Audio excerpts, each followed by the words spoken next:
La parole est maintenant à Madame Marine Le Pen. Bien, Madame la Ministre de l'Information. Madame la Ministre de l'Information. Alors vous jouez très tranquillement avec nos grandes libertés constitutionnelles. Il faut bien le dire avec une nonchalance qui terrifie. Vous êtes des gens dangereux.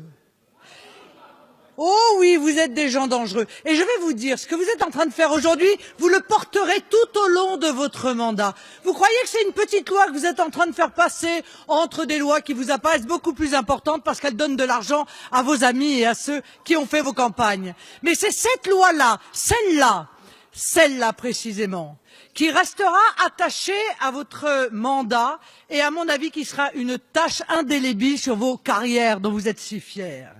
L'allégation ou l'imputation d'un fait dépourvu d'éléments vérifiables, de nature à le rendre vraisemblable. Rien que cette formulation est absolument invraisemblable. Vraisemblable? Vous avez demandé à un juge de voir si quelque chose est vraisemblable. Mais je vais vous dire une chose, non, il ne le fait pas, madame. Car la diffamation, et probablement vous ne connaissez mal ce sujet, la diffamation, c'est l'imputation d'un fait précis, de nature à porter atteinte à l'honneur et à la considération. Et elle fait justement l'objet d'une offre de preuve. C'est quelque chose que l'on peut prouver ou que l'on ne prouve pas, mais qui n'est pas vraisemblable.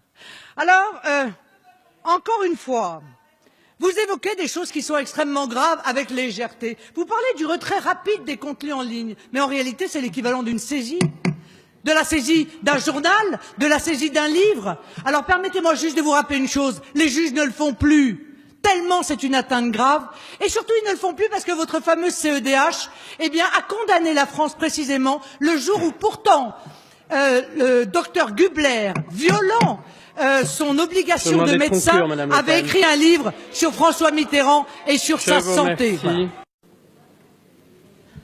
On va dire que cette définition n'a absolument aucun sens, ni sur le plan juridique, ni sur le plan de la défense auquel nous sommes attachés, évidemment, de nos libertés publiques. Tout ce que vous avez dit depuis tout à l'heure ne fait qu'aggraver notre inquiétude sur l'intégralité des bancs qui ne participent pas de la République en marche, évidemment.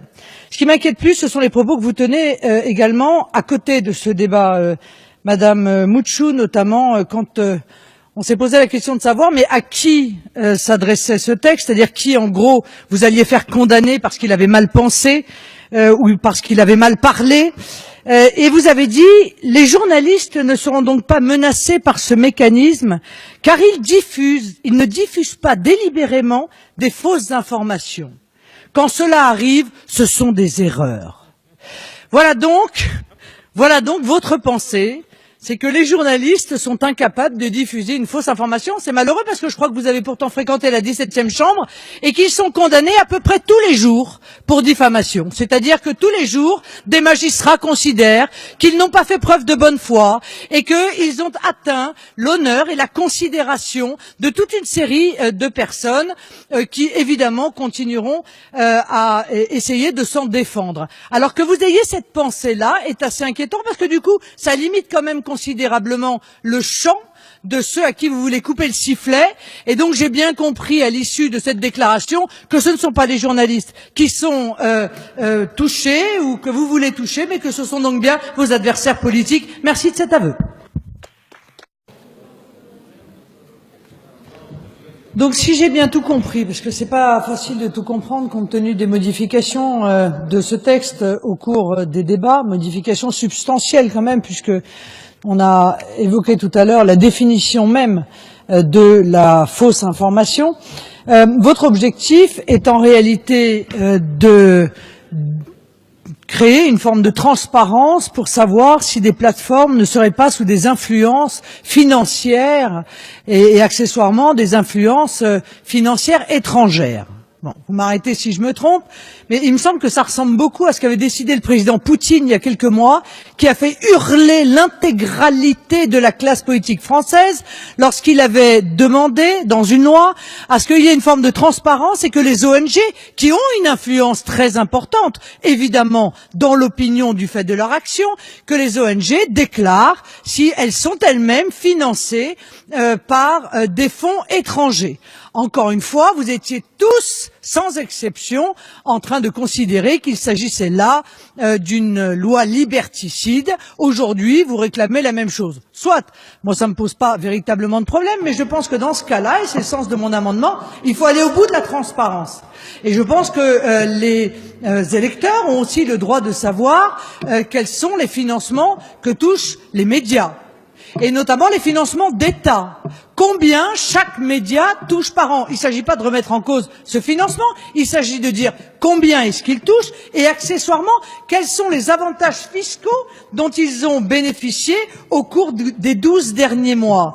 Parce qu'on apprend au détour d'un article parfois que certains ont eu des avantages fiscaux dont nous n'avons pas connaissance. On est même parfois obligé de faire des questions écrites pour essayer d'obtenir une réponse. Alors allez au bout de la transparence puisque vous souhaitez le faire et permettez à chacun des Français de se faire également une opinion sur le pouvoir que le pouvoir politique que vous représentez a précisément sur les médias. Merci Madame Le Pen.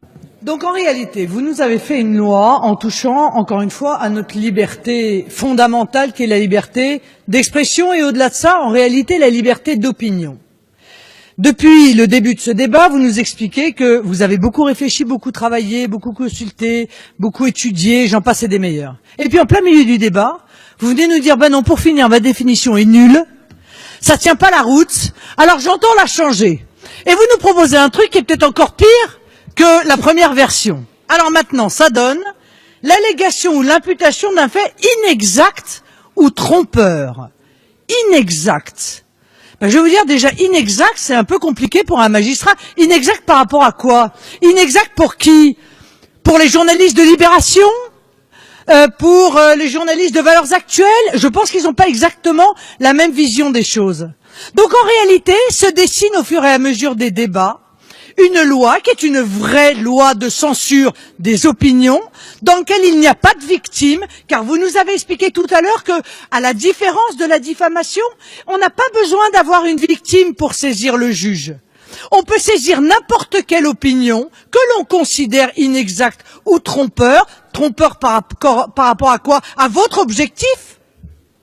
Et on peut demander à un juge de censurer cette opinion, de la censurer à quelques jours d'une élection, sans même d'ailleurs qu'on ait un élément précis sur l'appel, sur le délai de l'appel et autres considérations que vous avez l'air de traiter par-dessus la jambe, mais qui, je suis désolé, mais pour nous juristes, ont quand même une importance. Alors tout ceci démontre, madame, que en réalité votre texte ne tient pas debout, qu'il est effectivement extrêmement dangereux et qu'il est effectivement un des textes qui, s'il avait été pris dans un pays que vous considérez comme autoritaire, vous aurait fait, en l'occurrence, hurler à la mort. Je m'étonne quand même qu'aujourd'hui, vous soyez la ministre de la censure, avec, encore une fois, le sourire et beaucoup de décontraction.